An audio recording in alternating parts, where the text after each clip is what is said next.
Dr. Shor?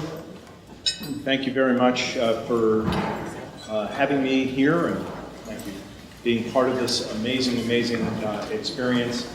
And it's kind of the old adage, see one, do one, teach one.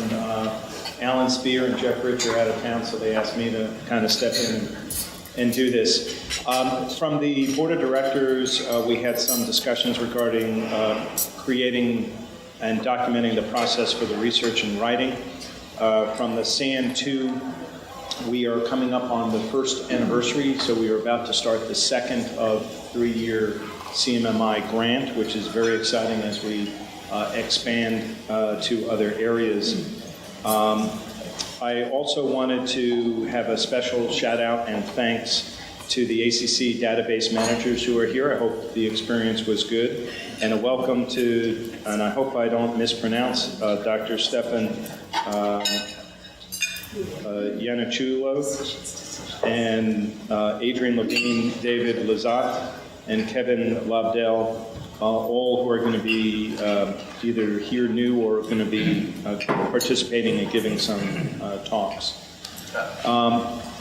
It's really, it's been a long effort, and I think I've mentioned a long gestational, feels like a long gestational period, but the cardiology participation is really reaching a new level and very exciting. So we have the opportunity to begin by talking a little bit about the cardiology piece of this. These are the member cardiology systems and practices that are now involved and members of VCSQI from the cardiology perspective, and we're expecting several more hopefully soon. We have the CAT PCI database data manager community. We have an ACE angiogram review, and I'll talk about that briefly. Preliminary data has been reviewed, and we're awaiting some of the additional reports. The member practices, we need your help, so as you go back, there are a couple parts of the contracts. As you know, this whole process has several pieces to it, and from the standpoint yet to sign with ACE, so we can transfer the PCI cases to be reviewed, Carillion, Central Lynchburg, and the Centera sites. Yet to sign is Nova, Fairfax, and Alexandria with ARMIS, and then Augusta Health, we need the ARMIS data, but we're making progress. Future, hopefully, VCU hopefully is on the cusp of signing. We're going through the last pieces of the attorney review. HCA Reston, we're waiting on further comment from HCA. We'd love to have more of the HCA facilities, but it seems like we need the tip of the iceberg before we can work our way down. So that's what was recommended to us. UVA, we're still awaiting on some of the legal review of the documents, Bon Secours and Riverside. And if you are not listed but want to participate, you are very welcome. So let's just talk a little bit about where we are with the Virginia Cardiac Services Quality Initiative and the cardiology piece. First, as a reminder, this was a collaborative effort between VCSQI, the Virginia Cardiac Surgery Quality Initiative, and the Virginia ACC. To date, we have centers accounting for or who have committed verbally for about 70% of the PCI volume in the Commonwealth. And the scope, we have about 40 PCI centers on and 38 to 41 variable come on and offline. The last few years, we've had about 16,500 PCI cases. And obviously, this was to ensure quality throughout the Commonwealth, adherence to appropriate use, and it's a voluntary proactive program. So within this general guiding principles, we have the overall framework for merging NCDR data and VCSQI databases, and to correlate two specific measures with regard to stenosis and PCI cases. For those that had concern or questions, this is how the VCSQI angiogram data flow directly upload of NCR data to ARMIS. ARMIS randomizes 5% of the cases. goes back to ACE de-identified, ACE reviews it and sends us the information. We had our first look at the data. It was not formatted or reviewed in exactly the way we had wanted and hoped, so we have given it back to them to redo it in a way that hopefully will be more meaningful to us. This again just looks at the expansion of VCSQI from the surgical sites to hopefully include and many more of the PCI centers.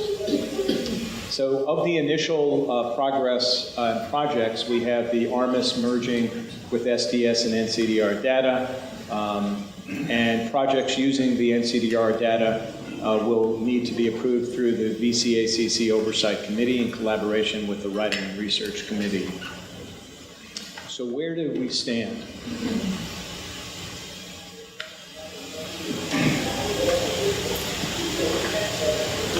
So this is obviously an extremely busy slide, but is the beginning and preview of what more to come. This looks at vascular access, what percentage are femoral, brachial, and we have a whole bunch of hospitals, and you can see there is wide variation in hospital vascular access in the hospital.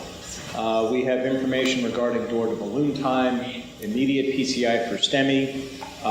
We have any intra-post-operative complications and subsequent complications regarding AKI, other vascular issues, requirement for blood. And then ultimately we have mortality in hospital and PCI in hospital mortality. So this is really beginning our look at how we can standardize, look at best practices, much the way the surgical community has, and to develop pathways that will help improve the quality of care and hopefully reduce costs for our patients in our Commonwealth. This is an interesting look at the vascular access, and what we're looking for is the green. So just to highlight this, Hospital A does far more femoral, and Hospital H does far more radial access.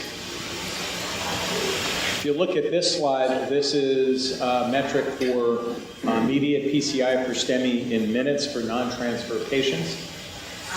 And one of the things to point out that sometimes people have concern about is whether or not vascular access impacts, in particular radial access, delays the PCI. And what you can see is from G and H, which were the radial access sites, they clearly did not delay. In fact, their times were less. And then if you look at the PCI per STEMI cases with door to balloon on less than 90%, you can look at the percentages, and they're all pretty good. The lowest is 94.1%, and the highest, obviously, 100% for non-transfers. If you look at, again, we're starting to look at any adverse effects, dialysis, bleeding within 72 hours, and those requiring emergency cabbage. And these are numbers that we will have to do a deeper dive on and look at so that we can hopefully identify correctable causes for some of the variance in care. If we can reduce the variation in care, our hope is that we can improve, again, cost and outcomes, most importantly, outcomes.